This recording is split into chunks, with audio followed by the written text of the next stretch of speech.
Hello guys, gagawa tayo ngayon na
nabalot na ako nito, naglaan ako ng isa kasi yung pa-taste ko ba, gusto kong i-try. Kasi minsan masama ko sa pagbinta, hindi ko na mapansin ba, kuha lang ako ng buka pag may bumibili. Ngayon nga lang, walang natira. Yung mahaba pa naman yun. Ganun ko lang siya. Pero namin lang itong powder. Ano doon yung flavor. Ayoko sa buko guys. Alam niyo ba kung bakit? Yung buko kasi isang anuhan lang yan eh. Dapat sa isang araw maubos na siya. Kasi may iba yung lasa niya. Kahit yung powder na gagamitin natin, powder na buko. Ganoon din. Kasi nung dati, ayoko sa powder. Sabi ko, gusto ko yung flavored talaga na ano. Yung pure talaga na buko. Nag-try ako noon. Tapos, ano pala guys, may gatas din yun.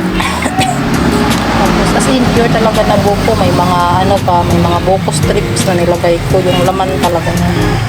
Kinabukasan, parang natunaw yung mga buko-buko, diba? Yung laman niya. Tapos, basta nag-try kasi ako kumain. Tapos, yung lasa niya nag-iba. Kahit nasa ref ka, nasa freezer. Iba yung lasa niya. Sabi ko lang, hindi na pala ito pwede nabukasan, ganun. Kailangan kung gagawa ka ng buko ice candy, maubos siya sa isang araw. Kahit naka-ref siya guys, may iba yung lasa niya, promise. Kaya hindi na ako gagawa. Kahit sa powder, kahit powder na buko ayoko. Kasi natatakot ako, baka may mga customer na magreklamo, ayoko ng ganun. Sakit siya nila, ganun. Ayoko na. Yun na guys, tunaw na siya. Tapos lang guys, papalamigin lang natin. Hindi ko alam kung ilang minuto. Basta lantayin lang natin na lumamig na siya ba. Saka natin babalutin. Rest na natin ito para lumamig siya. Kasi mabutas yung ice candy wrapper natin. Yung babalutin na natin ito na mainit. Expect ako nito guys na sana 50 pieces yung mabalot natin. Babing-babi na to guys. O yung first na kalahati kasi nito ng powder. Nagawa ko na nabawi na yung yung powder niya. Tsaka yung gatas. Babing-babi. Sana magkasya pa itong extender wrapper dito. And most importantly, sana hindi mag-burn out guys. Oh my God.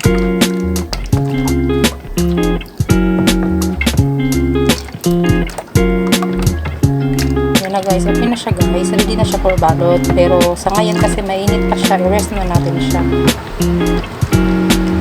Ayan na guys, tapos na. Ano siya? 55 pieces. So sa tag 5 kasi ito yung binita ko